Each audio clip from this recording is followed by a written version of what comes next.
They look back. Hello, everybody. It's Donna Cravata, and we are live again with another Real 50 Over 50 interview. And today we have Janet Barrett with us. And Janet is an organizational psychologist. She's the founder and CEO of Cerebral Health. She's a speaker and an author of the book Stop the Break: From Surviving to Thriving and Catching Fire in Life. And her focus is on slaying the stigma around mental health and helping individuals learn how to be proactive in their mental health, stop being emotional sherpas, and start being truly resilient. And Janet was also on our mental health wisdom panel a couple months back, so you can go and watch that from the website. And Janet, welcome. Thank you. I am so excited to be here with you and with everybody in the audience to talk about all of the stuff that you said at the beginning. And I apologize that it is a mouthful to do the organizational psychologist. I can almost never get through it correctly. So whenever anybody does it, I'm like, I'm so sorry. I really should change that. It's okay. That's okay. It's an important role. It needs to be said. Thank you. Yes. So why don't we just dive right in and start with what changed for you when you turned 50? So I love this question because for me, the answer is literally everything. So before was turned 50, I was married. I had 4 kids. I was a stay-at-home mom. I had had a career. I felt like I was, doing everything to see the American dream, if you will. Mhm. And then, right when I was getting to turn 50, I found out that my husband was having an affair and he wanted a divorce. And it completely crushed me. And in going through that, I learned that what I thought was the American dream Mhm. was wrong. Yeah. I had put so much into this image of what I thought I should be without ever actually looking at who I am. And I pushed through a lot of traumas and things that happened over all decades of my life to simply keep pushing through to get through whatever those hard times were, never actually looking inside myself. And so when I turned 50 and that happened, and I literally was crushed, I couldn't eat, I could not sleep.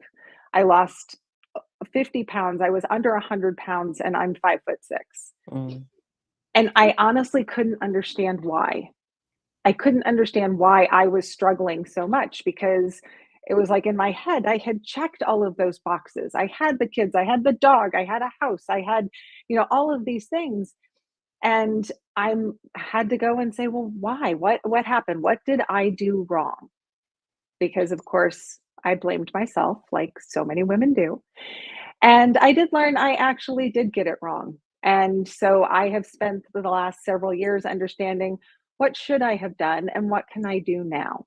Mhm. And so that's what I spend my time doing is helping women specifically understand what is it that we should be doing? What should we be looking at? It's, you don't need to have this image that's out there.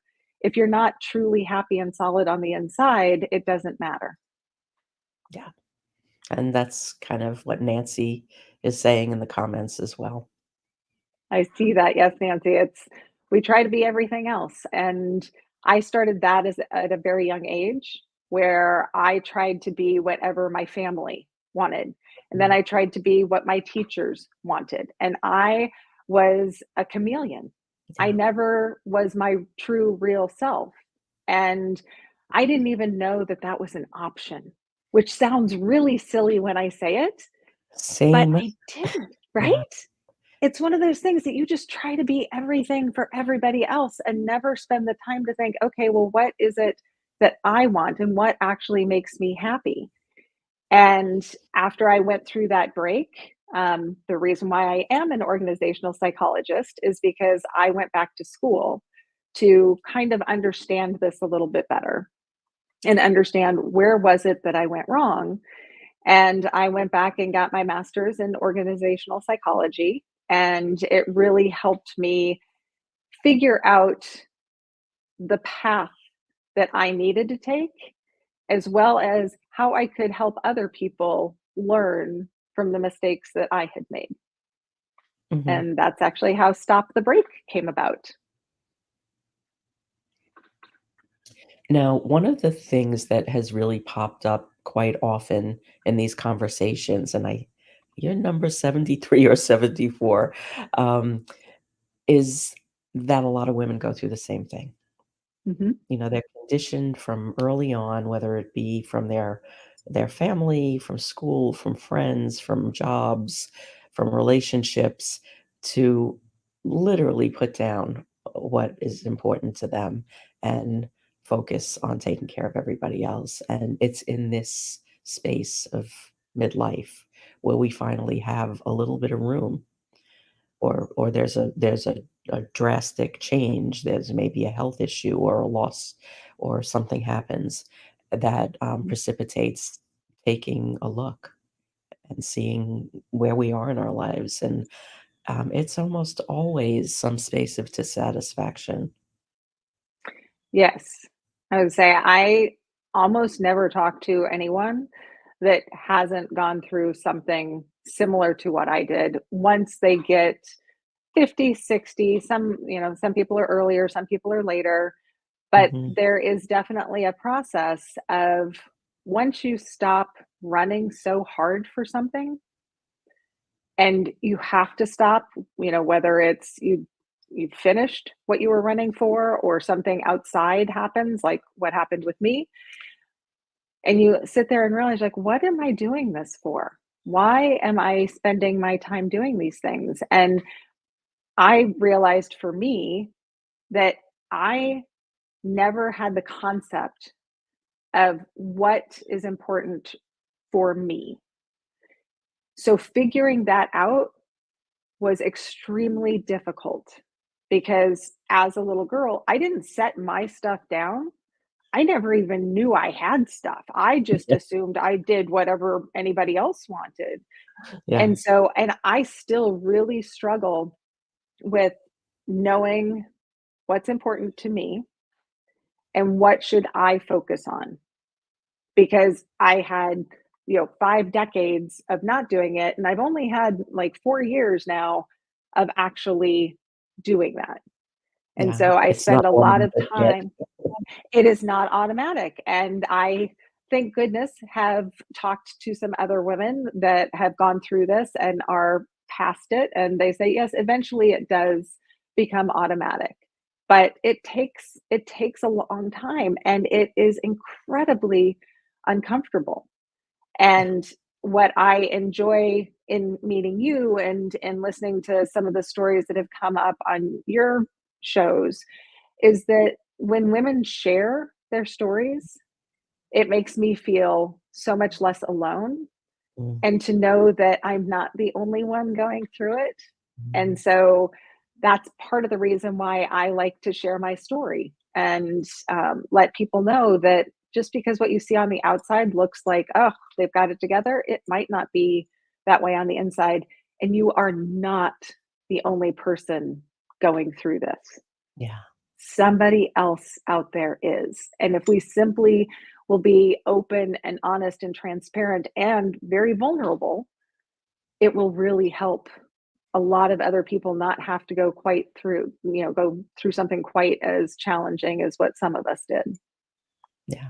I had to learn because, I learned this in my primary family, and then I worked in law firms for 25 years where, there is no clock unless you're billing, right? Yes. Everything is in 6-minute increments. And, like, I literally feel myself at the top of a cliff, and I fall in, and I go into this spin that is really hard to get out of.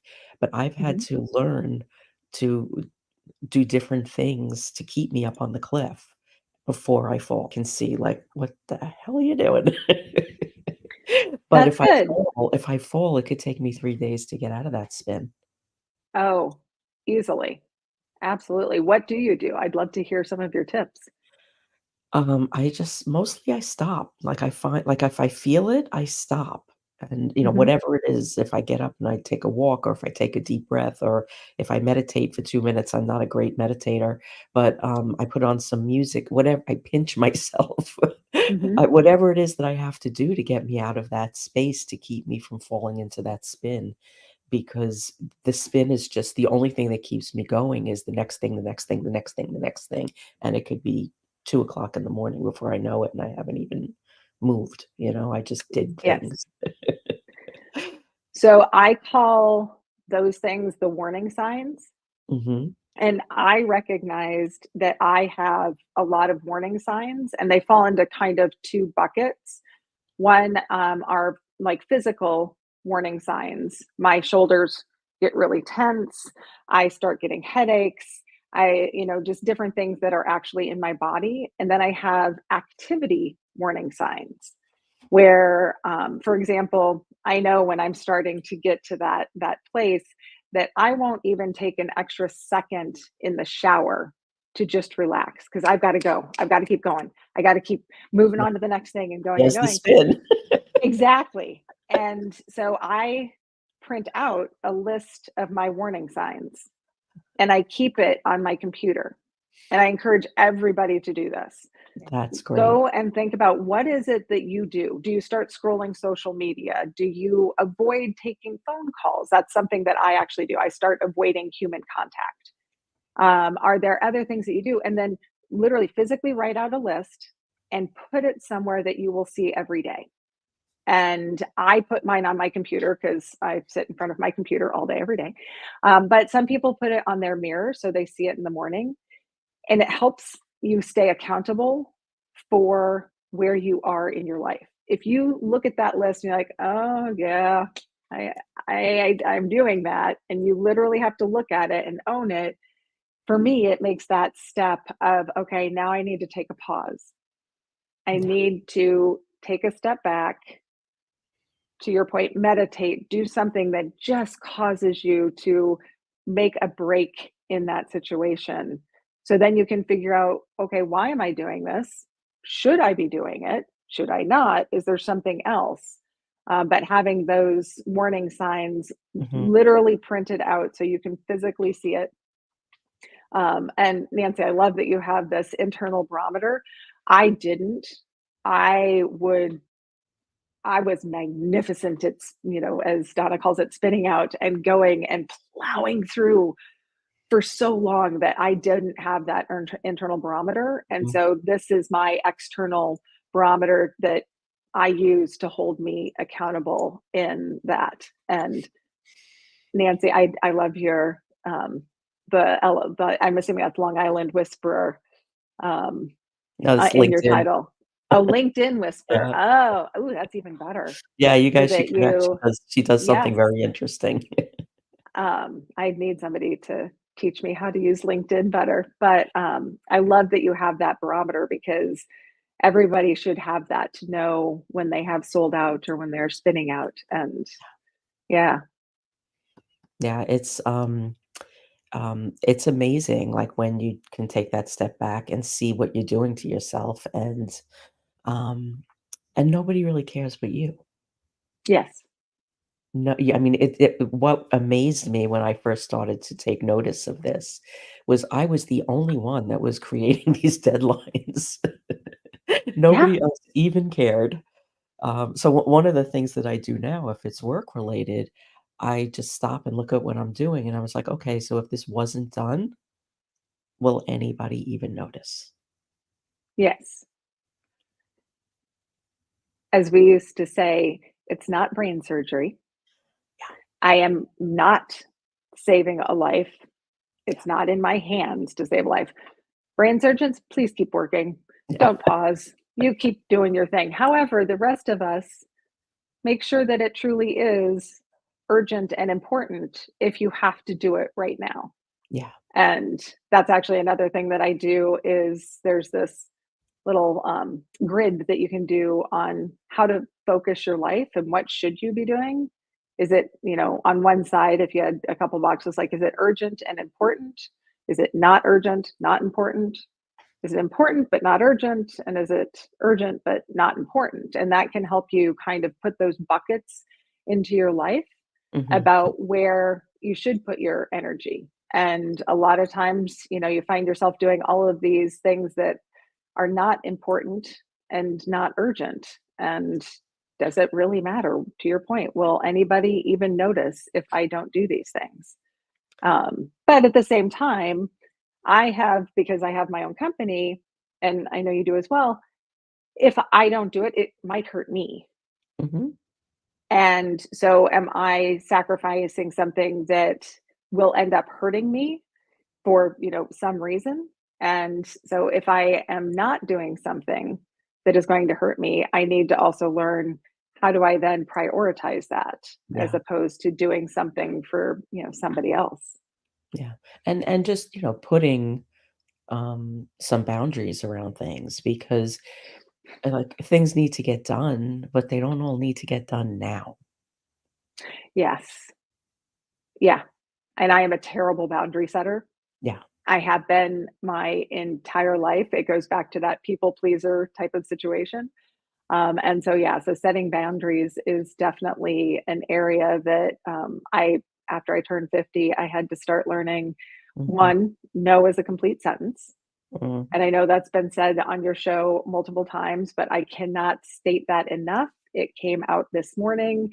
And yes, no is a complete sentence, and not feeling like I have to explain myself or apologize for whatever things are important to me. Again, feels uncomfortable, but I know is important. And Mhm. so I try to prioritize that and to do that. Yeah. Yeah. And, I'm going to just kind of roll this into a different area of this conversation, but it's very much related. Um, Resilience, like building the difference of building real true resilience versus being an emotional Sherpa, which is one of your phrases. So, Yes. like, let's talk about that a bit. So when before I turned 50, I thought resilience meant that you got through whatever challenge was placed in front of you. Simply getting through meant that I was resilient. In Mhm. fact, every single person, and I actually have a survey that shows this, every single person that knows me would have told you I was one of the most resilient individuals that they had ever met because I could take anything on and get through it. But what I've now learned is that for most people, that actually makes them what I call an emotional Sherpa. So as you're plowing through all of those things, you're taking a lot of stress on and you're Yeah. carrying it around. And you're probably not even telling anybody that you're carrying it around. And I give the example, I actually have a great example from literally today in my life. I have a lot of stress in my life right now because yesterday one of my kids had surgery and he is non weight bearing for 2 weeks. He's 16 years old. I can't pick him up and carrying him around like I could have when he was a toddler if he had had surgery. But yet I have that. I have another one that was sick and she was up most of the night. So I'm going on about 3 or 4 hours of sleep. But we don't say those things. We don't tell people Yeah. those things. We carry them around and we plow through. But what real resilience is, as opposed to being that emotional Sherpa, is when you get through, because you have to keep it together. Like I have to keep it together. I can't just fall apart in my life. I have to keep it together. But then when I'm through, I have to learn, how do you set that down? Mhm. And how do you let that stress go? Because most of us don't ever take that last step. And it is that last step that actually will make you resilient. Because if you are carrying that stuff around like a Sherpa carries, all of the gear and supplies up Mount Everest to get to the top, if you keep carrying that around through life, you are going to end up crushed. And that's what happened to me. I went through 50 years of carrying and just keeping it with me and going and going and going and going until that last thing crushed me. It wasn't the fact that I was getting a divorce that crushed me. It was that I could not take one more thing. And I Yeah. didn't realize that I should have been setting that stuff down all the time. Once I got through, just like the Sherpa that does Mount Everest and goes to the top and comes back down, when they get to base camp, that Sherpa takes that stuff Yeah. off. They They set it chill. down, they chill, and they get paid. Yeah. That is for getting through that tough time, that is their reward. Well, my reward when I get through the tough time and I set it down is that I can breathe again and I am more able to take on that stress Mhm. because it's not like those challenges are going to stop. Just No. getting through one doesn't mean, oh, wonderful, life is perfect. I'm going to go on. It doesn't. There's always going to be something coming at you, but you have to proactively take that time to set it down. And the thing that I really learned in going through that break that I went through is that it's not just setting it down in your mind, but you also have to let that physical release happen in your body. Because, like I talked about earlier, those warning signs come in a physical manifestation. Those physical manifestations, like for me, I tense up, my body keeps that. No. And we actually know from a lot of research that was done specifically by Dr. Bessel van der Kolk around how our body and our mind are completely intertwined. And Mhm. so setting it down also means you need to have a physical release of that. Because if you don't do the physical release, it does stay trapped inside you and it will continue to swirl and swirl and swirl and swirl and swirl until a tornado is formed and it will take you out. And Yeah. that's what ends up leading to PTSD. I think a lot of people actually have PTSD from simply going through their life and holding on to that, and learning to set it down is vitally important to becoming truly resilient. Yeah. I absolutely have had that. And resilience is a balance. Yes, it absolutely is a balance. Balance is one of my personal mantras. I actually um, have a tattoo that I drew of the word balance. It's on my foot. It is something that I feel like we have to incorporate into literally every single part of our life. I tell my kids, you can't only have soda, but you also can't only have water. You can't only have strawberries. You can't only have Pop Tarts. You have to have a balance of those things. And the same is true to your point in life and in resilience. Everything needs to be a balance. You can't do too much of one thing or too much of another.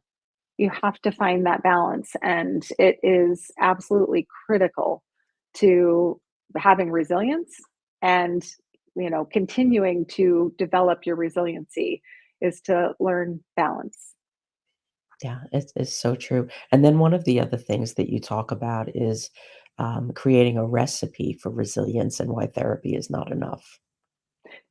So that goes hand in hand with the concept that you physically feel your emotions.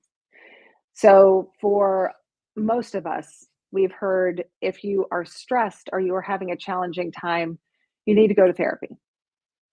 Go to therapy, go to therapy, go to therapy. And what we learned in that research, again, Dr. Bessel van der Kolk was the one that started this, he pioneered it, but we've really learned over the last 30 years is that therapy is not enough. It is really, really good, and it needs to be part of your journey, but it is not enough. We also have to layer in that physical release. And this is the part that I think is really hard to truly incorporate because I get a lot of people that I meet with and I talk with that they they exercise. They're like, oh yeah, I run for my mental health. Well, that's not actually it. So the more than therapy is that physical activity, whatever it is, and there's a lot of them, and we can talk about that in just a minute. But whatever that physical activity is while you are thinking about whatever that stressful event is. So running is great. It is really great for your cardiovascular system. It can give you a time to meditate. But in order to actually set your baggage down, you have to have whatever's happening in your mind come out in a physical expression. If it happens to be running, that's great, but it's not just running. It is running while you are processing that trauma. So, to give you an example of how I deal with it, and we can talk about other examples as well, but the way that I deal with my anger, and this is anger specific, there's a lot of other emotions, but anger specific for me. When something happens that makes me angry, my whole body tenses up and it needs to release that tension. And so, where I do it is what I call my safe space, my safe time. I have a punching bag in my basement, and I take time and I will schedule it in to go down and have an appointment with my punching bag. And I start thinking about whatever it is that has made me angry. And I usually will journal those things so that I have it ready when I have my safe time and safe space, because those things don't always, come up exactly when I need them when I'm that angry. So I have to save it, but I still need to set it down so that I have my journal, and then I start thinking about it. And I'll read what I wrote, and you can feel it. It will start building back up, and it will just it's there, and I have to let it go. And so that's exactly what I do. I start thinking about it, and I will come up with a phrase that encapsulates whatever it is that I'm angry about. We'll make it PG, something like, "You stupid jerk." And I will punch that punching bag as hard as I can, repeating that phrase over and over again. And it actually does not take that long. But what will happen is, as I'm doing it and I am releasing it, I will actually usually fall to the ground crying, because I finally actually let that emotion go. Mm. Now, this doesn't happen when you're in the middle of dealing with that. Again, you have to get through it. This is after you have dealt with it, but you need to physically release it. Yeah. It's an So unloading. it's an unloading of what that is, but you need that physical expression. And that physical expression will actually tell your mind, okay, I know we talked about it in therapy for days, but now you have actually let it go. And it will help stop that spinning in your head. Because a lot of us, I know I do, when something happens, I'll keep thinking about it. I will replay it in my head. I will give every other optional ending that I could have done or said, and all of the things I should have done and said and didn't do. But then when I release it physically, I usually stop thinking about it. Mm. And if I don't stop thinking about it, that means I didn't fully release it. And so then I'll go back and do the process again. And I have been amazed at how much that simple process has helped me be able to move past those stressful situations that I end up in. And the same is true for pretty much any negative emotion. Mm. Even, if you're sad, we don't let people really express their sadness Yeah. in a way that lets them release it.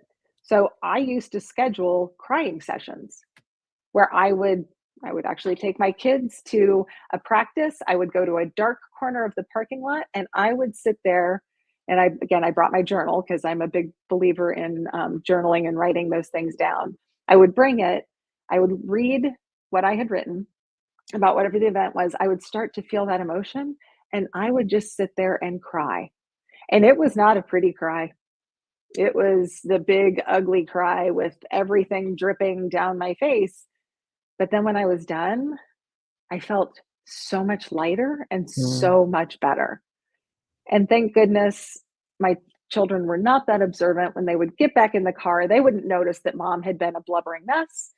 And, I had eye drops and I had Sunglasses. glasses and, I hid lots of stuff from them, but I would feel better. And Yeah. it just gave me that, again, safe time and safe space to release that emotion and be able to continue moving on. Yeah, because if you don't do that, it's now carrying over into your other relationships, and this is now how you parent your children, and now it's going into an Exactly. entirely different generation, Yes. and they're just doing it all over again. Yep. They're being emotional Sherpa too if you don't teach them to not do that. Oh, Yeah, my absolutely. goodness. I cannot believe we're at a half an hour already. I know. But this has been a great conversation. And please, everybody, visit Janet's website and learn more about what she's doing. Connect with her. If you're listening or watching on the replay, put questions, comments in the comments, and we will, tag us. We'll come back and keep the conversation going. And the way that I like to end these interviews is to ask for a wisdom bomb, something impactful and actionable that people can take away with them. So thank you for having me on. And my wisdom bomb is to create your own list of warning signs. Take the time to write that list down and put it somewhere, because that is one of the most impactful things you can do to help develop that resiliency on a daily basis. That's excellent advice. I'm going to be doing that. Oh, I'm so glad. Thank you. Mine might be a tattoo. Yeah, well, I have tattoos of some of them. It's like, you're really gonna know this one. This one will stay with you. Yes. Okay, I might need some consultation on that. I've gotten good at designing them, so let me know. We can I will, I partnership. We will, can I partner will on for that. sure. Anyway, this has been a great conversation. Everybody needs to know about these topics because we're all just living life, right? And Yes, it's not pretty some days, and it's never perfect. So we do need our protection and our tools for getting through the days. absolutely. Thank you for sharing, and we will be back next week with more. So have a great Wednesday, everybody. Thank you, Janet. Thank you, Nancy, for chiming in, and we'll see you all next week. Thank you.